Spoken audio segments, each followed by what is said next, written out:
Welcome. Welcome. Welcome to First Parish, Unitarian Universalists of Arlington.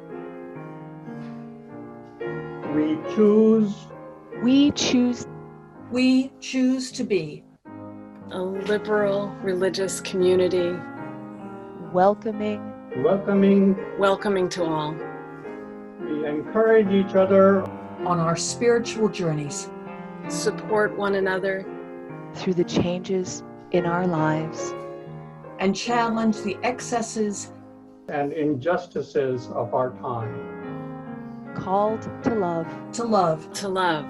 And upheld by joy. We live our faith.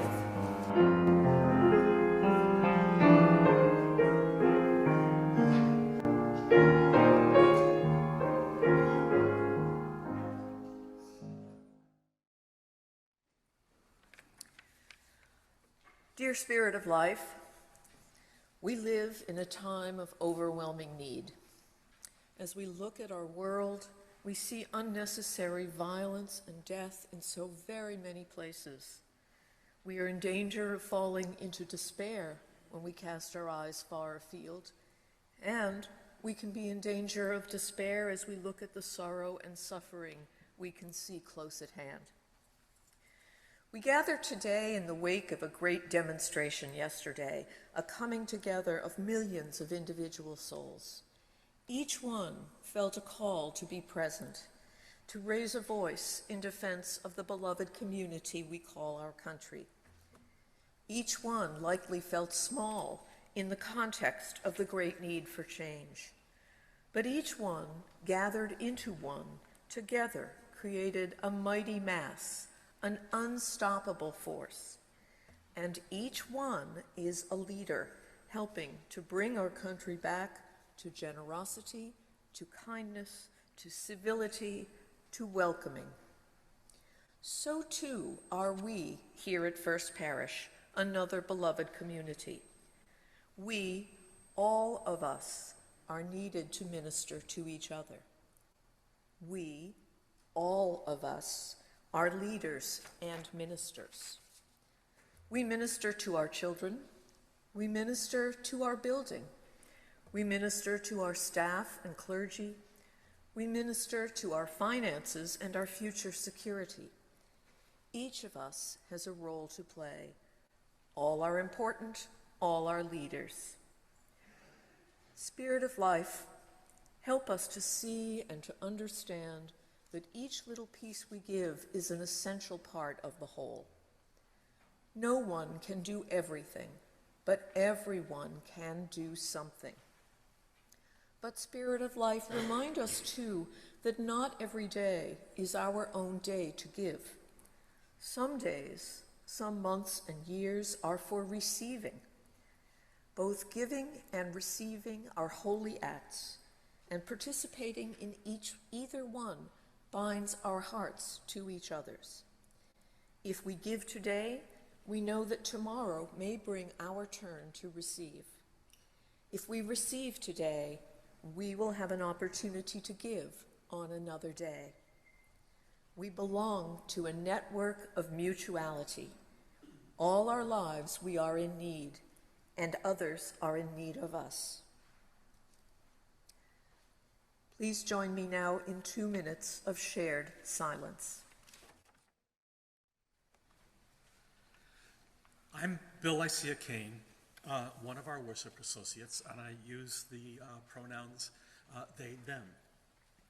And I'm Jean Feely from Lay Ministry. We'd like to share with you some thoughts from our peers in our prospective programs as to why they give and receive from their service at First Parish Community. First, we ask what lay ministers and worship associates believe they give to First Parish. I serve as lay minister because we need each other. I serve as a worship associate because I want to give back to the congregation after receiving so much from worship. I'm a lay minister because I enjoy interacting with people one-on-one and letting folks know that I am there for them. I serve as worship associate because I believe the service brings us together and helps us overcome our isolation as individuals and brings us closer to the holy that animates all of us. I serve as lay minister because it is something I can do. There are so many other things that I'm willing not to do or I'm not able to do. I serve as a worship associate because it means a lot to me to support the church, which provides so much spiritual nourishment to me. I serve as lay minister because I feel called to share compassion, faith, and presence with others in meaningful moments of their lives. I serve as worship associate because I believe I have something to give to the First Parish community in using my voice. I serve as lay minister to companion individuals in our community who need someone to listen deeply and without judgment. I serve as a worship associate because it provides an opportunity to be intimately connected to the spiritual life of First Parish. I became a lay minister because I wanted to deepen my connection to First Parish, to give back to the community, and to grow in a personal and spiritual way. I serve as a worship associate because worship is part of what makes First Parish breathe. I serve, I think that's it. Oh, I don't have it. Okay, go ahead. I serve as lay minister because of the support that I have received from this community, mostly from people that I hardly knew at the time. We show up for one another. Mary?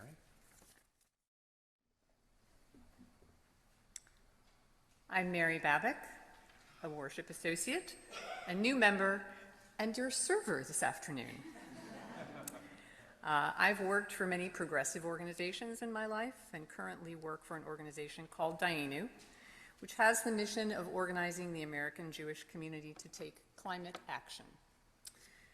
So I take a big breath right now because this is a very challenging time for this organization and for our community. The Jewish community is splintered and reeling and focused on other issues.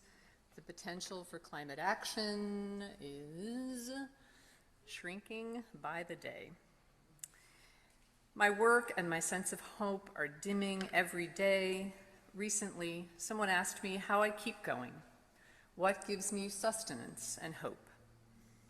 And I answered fairly quickly that it's the people in my congregation. Every time I enter the building, I feel the energy of people who care, who center the dignity of every person everywhere in the world, who operate from love rather than anger or bitterness or cruelty or greed. You're the best people I know. And that's nourishing, to know that we could actually envision and realize a society that is generous and wise. So the job of worship associate, it's part stagecraft, making sure all the pieces are lined up to guarantee a smooth and inspiring service. And it's part collaboration, working with other worship associates, the ministers and the lay ministers, the musicians and the ushers. And it's part magic. The prayer has always been my favorite part of the congregation and the service, the moment when we pause and settle and breathe and open ourselves to the spirit that animates us and to the holy. That's the energy that feeds me, and I hope feeds you as well. Excuse me. It's tapping into the goodness that's part of everybody, the potential for us to be better and larger than ourselves and part of a whole. And it's the spirit that renews my hope and keeps me engaged in work that seems so hopeless. We may all be Sisyphus, pushing that rock up that hill over and over, but at least we are Sisyphuses together. Sharing our hopes and tapping into a collective that is so much more than our individual beings. And it is Carolyn. I'm Carolyn Carlson, one of the lay ministers.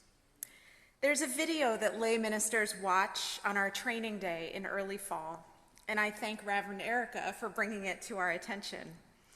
It's an excerpt of a talk by Brene Brown, in which she explains the difference between empathy and sympathy. It's accompanied by a charming animation. A fox is having a hard time. She's feeling down about something. She's in a metaphorical hole. She's so sad that the earth opens up and she falls down into an actual hole. A bear that's standing with her when this happens climbs down a ladder into the hole and offers a listening ear without judgment or suggestion. A goat, by contrast, calls down from the top of the hole and tries to offer solutions, tries to brighten things up. Hey, it's not so bad. Lay ministry is about climbing down in the hole to sit with you. No judgments, no unwanted advice, no need to paint a silver line around the cloud above your head. The goat does that in the animation. Maybe we take a walk. Maybe we get coffee. Maybe we sit and talk together. Maybe you do all the talking because you have a lot to get off your chest. Maybe we spend some time together in silence. Sometimes that silence feels awkward. Guess what? That's okay. The urge to fill a space that seems empty is really strong.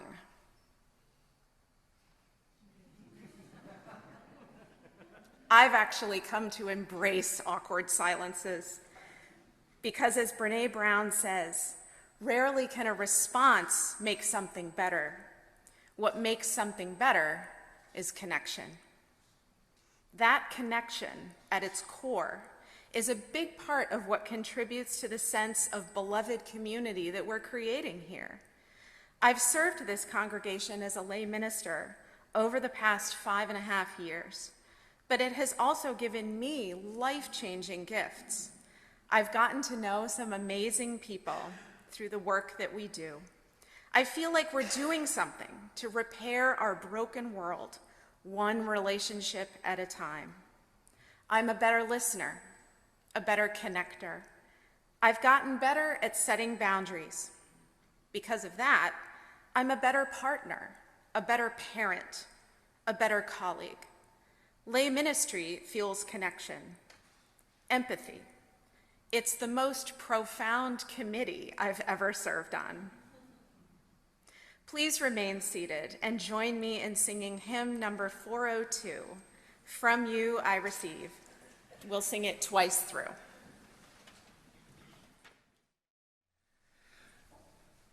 We also asked what benefits our lay ministers and worship associates have received through their services to First Parish. My work as a lay minister has brought me the ability to listen well. My work as a worship associate has brought me closer relationships with other worship associates.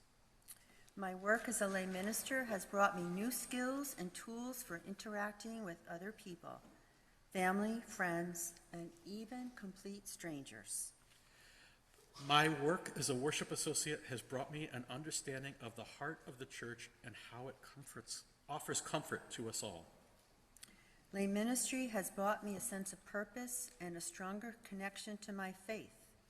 It has also gifted me the meaningful relationships and the grace to serve others with compassion.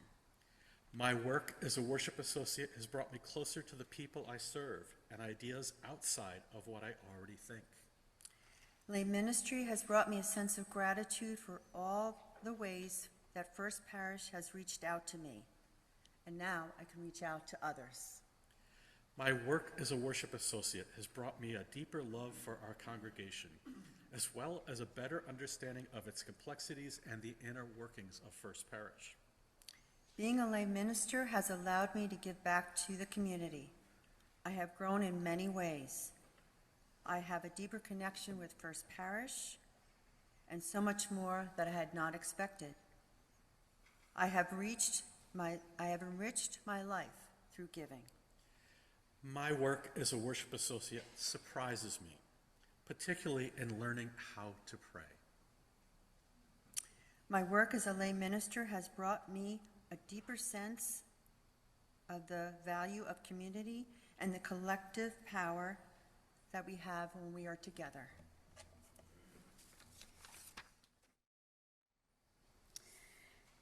As a worship associate, I have learned many, many things. The mics are one of them.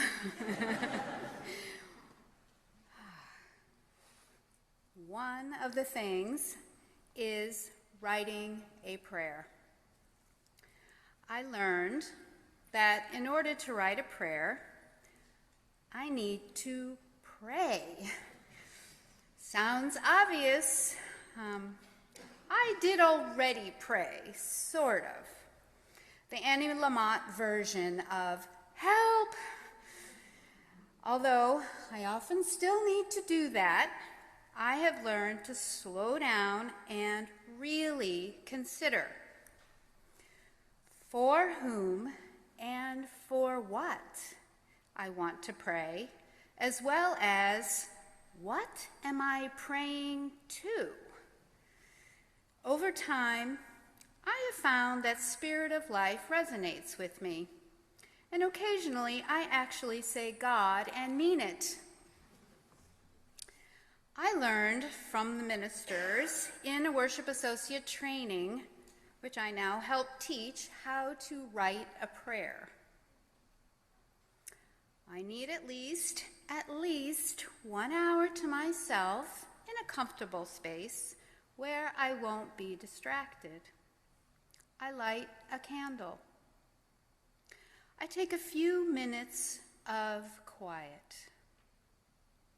Then I write down, just for myself, everyone and everything on my mind who could use more love and support, as well as what brings me joy. A simple list of people, butterflies, tough situations, bad news, scary diagnoses, ugly fights, cute babies, things like that. I draw my circle wider to include more family, our congregation, our community, our country, our world, and our universe. My words begin to change, reflecting both my yearnings and raw needs. Always, at some point, I stop and wonder, because then I realize I am in the middle of a prayer. Something subtle yet powerful has shifted inside. I'm feeling pain, my own and not my own. I'm feeling all of the love that I want to send to others in this world. I experience a meta-meditation deeply as an emanating calmness. I finish writing in a spirit of gratitude and peace. What I learned from Reverend Erica rings true. My prayers affect me, whether or not I share them during worship with you. Being changed through prayer and a related, deeper connection with the mystery of why is something I did not expect when I applied to become a worship associate. The way I move through the world has actually changed. I have a permanent first row seat with what I experience as sacred. As a result, a peace has settled into the foundation of who I am, and for that, I am grateful. Good morning. I'm Jerry Silverman. My wife Tina and I have been members since 2004. I've had many jobs at church over the years: finance, stewardship co-chair 2 times, trustees, vice chair of Parcom, various working groups, short-lived rebel groups, assistant manager for the Harvest Moon Fair Book Nook cleanup team, and most of the grades as an RE teacher. All of my committee work had been around the business of church. I decided to take a gap year, which was going great until year 3 when Modica called one day and said, "You'd be a good lay minister." I replied, "Are you crazy?" So in the summer of 2020, just as I was getting settled into the pandemic, I said yes. It was great. Reiner, Dressler, and I were the 2 new rookies, the only men on an amazing team of wise women, most of whom were in or had retired from long careers in caring professions. Teachers, nurses, doulas, mental health professionals. Reiner is a scientist, and I'm a financial advisor, and there we were, completely 100% ready to do what we were told. In general, there are 3 types of assistance lay ministers provide: letting someone know they are seen, bearing witness to their story, companioning someone over time who's struggling with a difficult thing. That said, my very first assignment was with someone who had recently lost her spouse of many decades. This was someone I knew already, and I volunteered for the role. Not a typical first assignment, but I wanted to show those wise women that I wasn't afraid, which of course I was. We went for long walks with masks on at first. It was the pandemic. The first meeting was raw. It was like she was reliving the night he died, which I think is what we often do after a trauma. She was crying, I was crying. I was like, wow, are lay ministers allowed to cry? I guess this is what it's like. Well, thankfully, that was not what it was always like. What did I learn? Lay ministers don't fix things. Grief is not something we move on from, it's something hopefully we move forward with. Lay ministers are not therapists. Lay ministers are not landscapers, although one time I did rake leaves for someone. Lay ministers are not real ministers, thank God. Real serious or scary stuff gets kicked upstairs.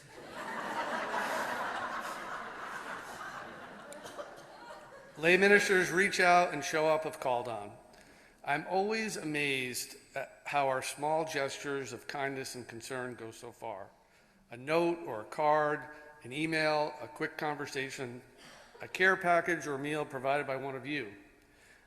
All of these things support one another through the changes in our lives.